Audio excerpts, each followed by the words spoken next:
Right అక్క. నిన్న చూసినట్టయితే మనం కొంచెం మాజీ మంత్రి ఏడుస్తూ మాట్లాడటం, నన్ను ఇలా ట్రోల్ చేస్తున్నారు, కూటమి నాయకులు లైన్ దాటినట్టుగా ఒక మహిళ గురించి అలా మాట్లాడడం కరెక్ట్ అంటారు? 200కి 2000కి 1500కి రోడ్డు మీద ఎలా చేసేవో ప్రతి విషయం తెలుసని ఒక ఎమ్మెల్యే అంటాం జరుగుతుంది. మరి దీన్ని ఒక మహిళగా మీరు ఏకీభవిస్తారా? Irrespective of parties, irrespective of political leaders, నేను ఒక విషయం చెప్తా. వాళ్ళ రాజకీయాల్లో మహిళలు వస్తే వాళ్ళ ఎదుగుదలని పురుషాధిక్య సమాజం జీర్ణించుకోలేదు ఫస్ట్. అయితే వాళ్ళ ఇంట్లో భార్యో, చెల్లో, అత్తో, తోబుట్టువో ఇట్లాంటి వాళ్ళని ఎంకరేజ్ చేస్తే తప్ప వేరే ఒక మహిళ వచ్చి రాజకీయాలు ఎదగడానికి ప్రస్తుతానికి ఉన్నటువంటి పరిస్థితులు అనుకూలంగా లేవు, మొదటిది. రెండోది, ఇంతకుముందు ఎప్పుడూ లేదు. గత 5 ఏళ్ళు మాత్రమే ఒక నీచమైనటువంటి వ్యవస్థ రాజకీయాల్లో చొరబడింది. అదేంటంటే సోషల్ మీడియా ద్వారా మార్ఫింగ్లు, ట్రోలింగ్లు, జుగుప్సాకరమైనటువంటి మాటలతో మహిళల్ని వ్యక్తిత్వ హననం చేసి మానసికంగా వాళ్ళు వెనకడుగు వేసేలాగా, కుంగిపోయి రాజకీయాల నుంచి వైదొలిగేలాగా చేయడం, ఇట్లాంటి అంశాలను తెర మీదకి తీసుకొచ్చింది. వైసీపీ తీసుకొచ్చింది. Before YCP, before Jaganmohan Reddy ఇట్లాంటి వ్యవస్థ ఆంధ్రప్రదేశ్ రాజకీయాలు లేదు. ఈవెన్ వైఎస్ రాజశేఖర రెడ్డి గారి టైంలో ఇట్లాంటి చండాలం మనం చూడాల. ఒక్క జగన్మోహన్ రెడ్డి రాజకీయాల్లోకి వచ్చాక ఈ వ్యవస్థ వచ్చింది. ఎందుకు అంత పర్టికులర్ గా చెప్తున్నాను అంటే, టీమ్ జగనన్న కనెక్ట్స్ అని చెప్పేసి ఒక ఆర్గనైజింగ్ దాన్ని ఫామ్ చేసి ఆంధ్రప్రదేశ్ డిజిటల్ కార్పొరేషన్ ద్వారా నిధులను కేటాయించి ఆ నిధుల్ని మాలాంటి వాళ్ళని తిట్టిన వాళ్ళకి డబ్బులుగా ఇచ్చారు, జీతంగా ఇచ్చారు. సో ఆర్గనైజ్డ్ గా ఒక క్రైమ్ ని చేశారు. అది ఇక వన్స్ స్టార్ట్ చేసిన తర్వాత ఎక్కడికి వెళ్ళి ఎండ్ అయిద్దో మనకు తెలియదు. సో అది కంటిన్యూ అవుతుంది. ఇది కింది స్థాయిలో ఉన్నటువంటి నాయకత్వానికి ఒక జాడ్యం లాగా అంటుకుపోయింది. సోషల్ మీడియా క్యాటర్ కూడా ఒక జాడ్యం లాగా అంటుకుపోయింది. దీన్ని మనం ఎప్పుడు కంట్రోల్ చేయగలగడం మనం చెప్పలేం. చట్టాల్లో తీవ్రమైనటువంటి శిక్షలు వచ్చి కఠినంగా చట్టాలను తీసుకొస్తే తప్ప ఇట్లాంటిది కంట్రోల్ చేసే సిచ్యువేషన్ లేదు. ఒక అకౌంట్ కాదు, ఒక వ్యక్తి కాదు, ఎక్కడ ఉంటాడో తెలీదు అంతా. ఇది ఇట్లా పెడితే నాయకుల్లో ఈ దౌర్భాగ్యం. సరే, ఇక్కడ రోజా అని అన్నారు అనే విషయంలో నేను మద్దతు ఇవ్వను. రోజాకు మాత్రం మద్దతు ఇవ్వను. మిగతా వైసీపీలో మిగతా మహిళలకు కూడా మద్దతు ఇస్తాను. ఎందుకని అంటే, మీరు ఒక్కసారి గూగుల్ చేయండి.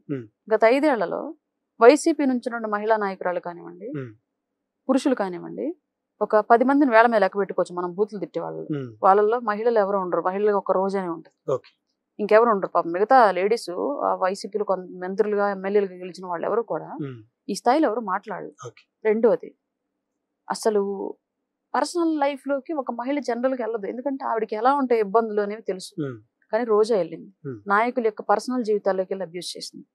నాగబాబు గారి గురించి మాట్లాడడం కానివ్వండి, లోకేష్ గారి గురించి మాట్లాడడం కానివ్వండి, కళ్యాణ్ గారి గురించి మాట్లాడడం, చిరంజీవి గారి గురించి మాట్లాడడం కానివ్వండి, చంద్రబాబు నాయుడు గారి గురించి మాట్లాడడం కానివ్వండి. అసలు ఎంతంటే ఒక రకమైనటువంటి వల్గర్ లాంగ్వేజ్ ని బాడీలో కూడా అలవర్చుకొని, మాటలతోనే కాకుండా బాడీ ద్వారా కూడా మాట్లాడినటువంటి వ్యక్తి ఎవరన్నంటే రోజాని. అసెంబ్లీ సాక్షిగా బాడీ షేమింగ్ కు పాల్పడిన వ్యక్తి ఎవరన్నంటే అది కూడా రోజాని. కుల వివక్షతని సభ్య సమాజంలో బహిరంగంగా ప్రస్తావించినటువంటి వ్యక్తి కూడా రోజాని. ఒక్క మహిళని మీడియా ముందు జుగుప్సాకరంగా మాట్లాడినటువంటి వ్యక్తి కూడా రోజాని. నాలాంటి వాళ్ళని డబ్బులు ఇచ్చి మరి ట్రోల్ చేయించినటువంటి వ్యక్తి కూడా రోజాని. నేను కూడా బాధితురాలని రోజా ట్రోలింగ్ కి. రోజా చేయించినటువంటి దాష్టికి నేను కూడా బాధితురాలని. వాళ్ళ మామ ఏమవుతాడు రవీందర్ రెడ్డి అని. ఒకరోజు అంటే అది ఏ సందర్భంలో అంటే, చంద్రబాబు నాయుడు గారి ఐస్ క్రీమ్ ఏమన్నా నోట్లో పెట్టుకున్నావా జగన్, అది కళ్యాణ్ అండ్ చిరంజీవి అని చెప్పి చిరంజీవి గారి గురించి, కళ్యాణ్ గారి గురించి ఒక ప్రెస్ మీట్ లేదో సందర్భంలో మాట్లాడింది. హెరిటేజ్ ఐస్ క్రీమ్ ఏమైనా పెట్టుకున్నావా నోట్లో, చంద్రబాబు గారి ఐస్ మీద బూతులు మాట్లాడింది. దాన్ని కౌంటర్ చేస్తూ నేను నెక్స్ట్ డే ఈవిడ చేసినటువంటి తప్పులు జగన్మోహన్ రెడ్డి మాట్లాడిన మాటల గురించి మాట్లాడితే, అప్పుడు నువ్వు ఎవడ పెట్టుకున్నావు అని అడిగాను. నా వెర్షన్ ఏంటి, ఆవిడ ఐస్ క్రీమ్ పెట్టుకున్నాను, నేను అదే మాట్లాడాను. బట్ అది వాళ్ళు తీసుకోలేకంటే, ఆవిడంటే చిరంజీవి గారు, పవన్ కళ్యాణ్ గారు తీసుకోవచ్చు, చంద్రబాబు నాయుడు గారు తీసుకోవచ్చు, నేనంటే ఆమె తీసుకోలేదంట. ఆ నెక్స్ట్ డే వాళ్ళ మామ వరుస అవుతానని చెప్పాడు అతను, రవీందర్ రెడ్డి పేరు. అతను కాల్ చేసి ఇష్టారీతిగా తిట్టాడు నన్ను. తిట్టి నీ ఎంత చూస్తాను చూసుకో, ఇంకేం జరిగింది చూసుకో అని చెప్పేసి మాట్లాడారు. మాట్లాడిన రెండో రోజే, మాట్లాడిన నెక్స్ట్ డే శ్రీరెడ్డితో వీడియో వచ్చింది. నాకేదో 3 పెళ్లిళ్ళని సమేదో నా మీద విపరీతమైనటువంటి చండాలమైనటువంటి భాష మాట్లాడుతూ నెక్స్ట్ డే శ్రీరెడ్డి వీడియో వచ్చింది. రెండవ రోజు చిరంజీవి యువత ముసుగులో కొంతమంది, నేను చిరంజీవి గారిని అన్నట్టు ఎప్పుడో 7 నెలల క్రితం మాట్లాడిన డిబేటు మొత్తం కంటిన్యూగా చూస్తే అది చిరంజీవి గారి గురించి నేను అంత గొప్పగా మాట్లాడాను, ఆయనకి నేను అంత అభిమానం చెప్పినటువంటి విషయం అది.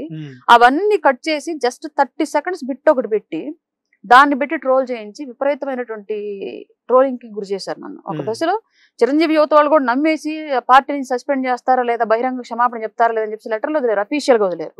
ఆ రోజు నేను ఏం చేసినా సరే నేను సారీ చెప్పేదే లేదు, నేను తప్పు చేయనప్పుడు నేను ఎవరికి తలంచు, నాకు అవసరం లేదని చెప్పేసి నేను స్టేట్మెంట్ ఇవ్వడం.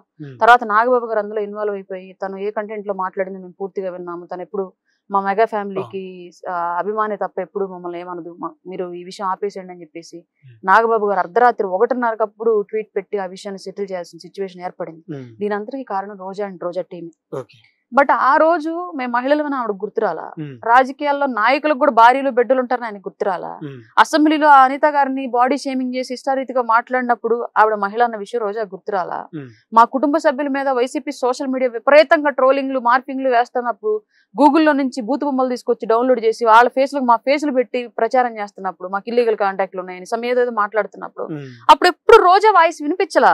ఎక్కడా కూడా ఇది తప్పురా, మనం వైసీపీ నుంచి తప్పు చేస్తున్నాం, ఇది ఆడపిల్లలను మాట్లాడకూడదు ఇలాగని చెప్పేసి ఏ రోజు రోజా వాయిస్ వినిపించా. అసెంబ్లీ సాక్షిగా లోకేష్ గారి పుట్టుక గురించి భువనేశ్వరమ్మ గారిని తప్పుగా మాట్లాడుతూ ఉంటే ఆ రోజు ఆవిడ ఒక మహిళగా లేచి సాటి భువనేశ్వరి గారి బాధను ఆమె పంచుకొని ఎక్కడ ఖండించలా, నవ్వింది, ఇంకా పగలబడి నవ్వింది. జగన్ తో పాటు ఆవిడ కూడా పగలబడి నవ్వింది. కావాలంటే ఆ వీడియో సమావేశాలు ఇప్పుడు కూడా ఉంటాయి, మీరు చూడండి ఒకసారి. అంత దారుణంగా నవ్వింది.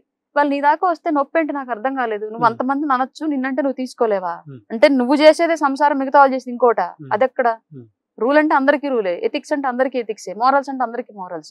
నీకు మాత్రం సపరేట్ గా ఇంకొక వెర్షన్ కావాలి, మమ్మల్ని మాత్రం నువ్వు ఏదైనా అంటానంటే తప్పు కదా. అది రాజకీయాల్లో ఈ భాష అనేది తప్పు. ఫస్ట్ లేదు లేదు, ఇక్కడ నేను పర్టికులర్ ఇందాక ముందే మీకు నేను డిస్క్లైమర్ ఇచ్చాను, రాజకీయాల్లో ఈ వ్యవహార ధోరణి తప్పు. బట్ స్టార్ట్ చేశారు, ఎక్కడికి లాగిద్దో మనం చెప్పలేము. స్వీయ నియంత్రణ అనేది ఇంపార్టెంట్. స్వీయ నియంత్రణ లేకపోతే కష్టం. ఇప్పుడు జనసేన పార్టీలు ఎవరైనా మాట్లాడితే వెంటనే సస్పెన్షన్ లెటర్ వచ్చింది, టీడీపీ పార్టీలు ఎవరైనా మాట్లాడినా వెంటనే సిచ్యువేషన్ పార్టీ ఆఫీస్కి పిలిచి క్రమశిక్షణ కమిటీ ముందు నిలబెడతారు, కారణం చెప్పాల్సిందే. బట్ వైసీపీలు అట్లా మాట్లాడితే పదవులు వస్తాయే, పదవులు వస్తాయి. మంత్రి పదవి ఎందుకు వచ్చింది రోజాకి? రోజా పెద్ద పోటుగెత్తుని వచ్చాయా? రోజా కన్నా సీనియర్లు చాలా మంది ఉన్నారు ఆ పార్టీలో లేడీస్, వాళ్ళకి ఎందుకు రాలేదు? రోజాకే ఎందుకు వచ్చింది? మాట ద్వారా వచ్చింది. 100% ప్రతిపక్ష నాయకులు వ్యక్తిగత జీవితాల్లోకి వెళ్ళి దూషించబట్టే రోజాకు మినిస్టర్ పదవి వచ్చింది. ఒక తనే కాదు, కొడాలి నానికి అదే క్రైటీరియా ప్రకారం ఇచ్చారు, అంబటి రాంబాబుకి అదే క్రైటీరియా ప్రకారం ఇచ్చారు, గుడివాడ అమర్నాథ్కి అదే క్రైటీరియా ప్రకారం ఇచ్చారు, పేరు నాని, ఇలా అందరికి పదవులు ఇచ్చినటువంటి ప్రతి ఒక్కళ్ళు బూతులు మాత్రమే ప్రథమమైనటువంటి ఎంపికగా లక్షణంగా చూసుకొని ఇచ్చాడు జగన్మోహన్ రెడ్డి. ఇందులో ఎలాంటి సందేహం లేదు. బట్ ఇది రాజకీయాల్లో ఉన్నటువంటి మహిళలకి ఇది మాత్రం 100% ఒక స్పీడ్ బ్రేకర్ లాంటిది అవుతుంది. ప్రతి వాళ్ళు వ్యక్తిగత హననానికి పాల్పడుతూ ఉంటే ఎన్ని రోజులను కాంప్రమైజ్ అయ్యి రాజకీయాలు చేయగలరు? చేయలేరు. 33% రిజర్వేషన్ వచ్చిందని మేము అందరం చంకలు గుద్దుకుంటున్నాం. అసలు ఆ రిజర్వేషన్ మొత్తం ఫుల్ఫిల్ చేయడానికి మహిళలు నిలబడే సిచ్యువేషన్ వాళ్ళ రాజకీయాల్లో లేదు, వాతావరణం లేదు. 10% నిలబడడానికి కూడా ఛాన్స్ లేదు. ఎవడిష్టం వచ్చినట్టు వాడు నోటికి వచ్చి మాట్లాడేస్తున్నాడు, ఆధారాలు ఉండవు, ఏముండవు. ముందు వాళ్ళని హననం చేసేసేయాలి, వ్యక్తిగత హననం చేసేసేయాలి, ఆగిపోతారు, మనకు అడ్డం రారు, అప్పుడు మన ఇష్టం వచ్చినట్టు మనం పెట్టుకోవచ్చు. మహిళలకు రాజకీయాల్లో నేనైతే ఓపెన్ గా చెప్పాలి అంటే ఆంధ్రప్రదేశ్ రాజకీయాల్లో నాకు తెలిసిన మిగతా రాష్ట్రాల గురించి నేను మాట్లాడు, నాకు తెలియదు దాని గురించి నేను స్టేట్మెంట్లు ఎప్పుడేమన్నా. ప్రస్తుతం ఉన్న సిచ్యువేషన్ కానివ్వండి, గత 5 ఏళ్ల పాటు ఉన్న సిచ్యువేషన్ మేము భరించింది కానివ్వండి, అంత అనుకూలమైనటువంటి వాతావరణం ఆంధ్రప్రదేశ్ లో మహిళకి రాజకీయాల్లో లేదు, ఇది షూర్.